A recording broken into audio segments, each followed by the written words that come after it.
Bonsoir tout le monde, vous êtes en forme ou quoi?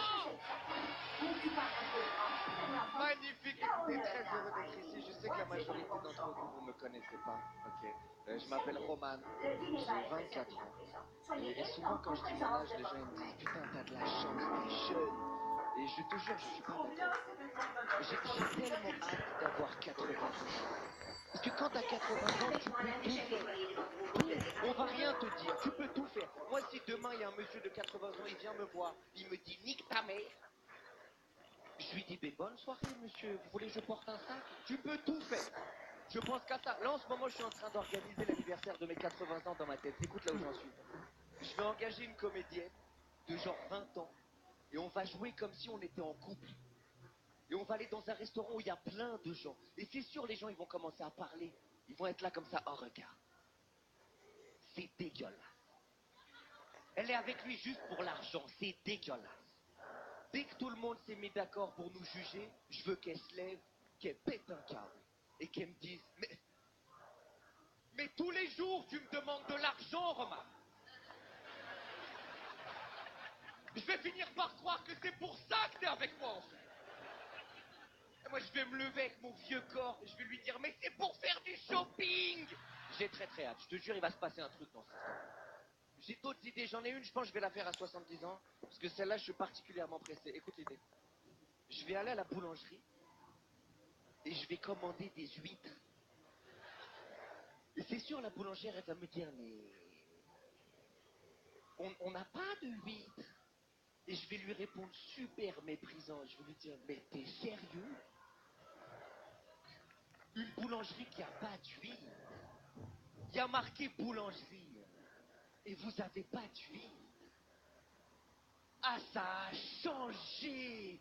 Ah, et je vais faire ça tous les jours. Et un jour, elle va craquer. Un jour, elle va avoir des huîtres. Et ce jour-là, je vais le savoir, parce que dès que je vais rentrer dans la boulangerie, elle va avoir un petit sourire comme ça de regarde, on a les huîtres du monsieur, regarde l'émotion. Ce jour-là, je vais commander un mojito. Et c'est sûr, elle va me dire, mais on n'a pas mojito ici. Mais on a des huîtres. Et je vais lui dire, mais t'es sérieuse? Une boulangerie qui a des huîtres? Il y a marqué boulangerie, hein. Et vous avez des huîtres? Ah, ça a changé. Ah! Là, je vais faire ça tous les jours avec le mojito. Un jour, elle va avoir mon mojito. Ce jour-là, je vais commander un chausson aux pommes. Et je vais le mettre. Je veux qu'elle parle de moi à son psychologue, d'accord? Il est là, mon objectif. Donne-moi 80 ans, je vais briser des vies. C'est clair ou c'est pas clair? J'ai des plans pour tout le monde. J'ai un plan pour quelqu'un, je sais pas qui c'est. Tout ce que je sais, je vais briser sa vie. Écoute le plan. Admettons qu'il s'appelle Bruno. Écoute le plan pour Bruno. Je vais me faire tatouer sur le corps tous les visages de la famille de Bruno. Tous. La mère de Bruno, le père de Bruno, des oncles, des tantes, des gens qu'il connaît même pas de sa famille.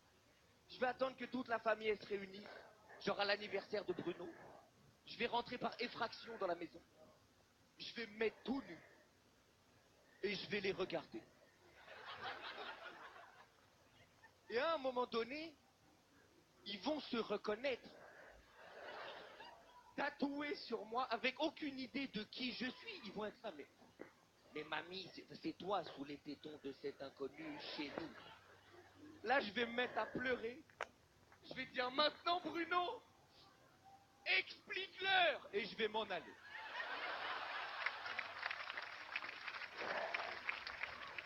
On détruit cette famille sur au moins 7 générations. Tout le monde avec la même question dit mais il a dit quoi Bruno? Rien. Sa paupière elle a tremblé, il est décédé le pauvre. Là j'ai hâte d'être vieux. Déjà j'ai le sentiment que je vieillis un peu. Tu vois, je suis pas vieux mais je vieillis, j'ai un signe. J'ai un signe qui trompe pas. Je te jure, en ce moment quand je marche dans la rue, dès que je vois un commerce où je me dis qui va là, je me dis c'est quoi on y va. Et j'ai vu un magasin, je vous jure la vie de ma mère, ils vendaient des pièces. de monnaie. Cette personne vend de l'argent. Et moi, je l'achète avec quoi? Je comprends plus la transaction. Comment ça fonctionne? Je te jure, il vendait une pièce de 2 euros, 100 euros. Je lui ai dit, mais monsieur, il y a marqué 2 euros dessus. Et il me dit, oui, mais c'est pas parce qu'il y a marqué 2 euros que ça vaut 2 euros. Je lui dis, mais monsieur, il n'y a pas juste marqué 2 euros. L'objet, c'est 2 euros. Et il me dit, oui, mais vous comprenez pas.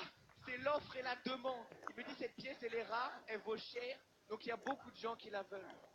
Je lui dis, mais monsieur, je suis tout seul dans le magasin en ce moment. Ils sont où les autres qui la veulent? Finalement, il persévère. Écoute, moi j'ai énormément de temps à tuer dans ma vie. Énormément. En temps, je suis riche, t'imagines même pas. Je me suis baladé dans le quartier, j'ai récupéré 50 pièces de 2 euros. Je les ai empilées. Je lui ai dit, toi là, t'es en train de me dire que ta pièce toute seule, elle vaut mes 50 pièces de 2 euros. Il m'a dit, je sais pas, peut-être t'as des pièces, elles valent 4, 5 euros. Je lui ai dit, m'embrouille pas toi déjà. J'ai acheté la pièce, je te jure, j'ai acheté la pièce.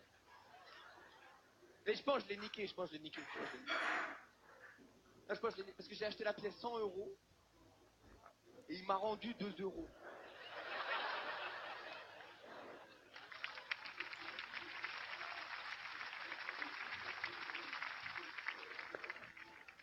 Mais des fois, je me dis, peut-être il m'a niqué aussi.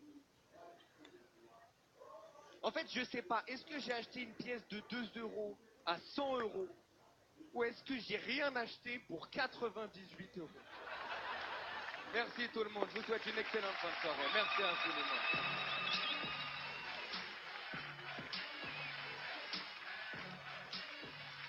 Roman Fresquinet.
Bravo!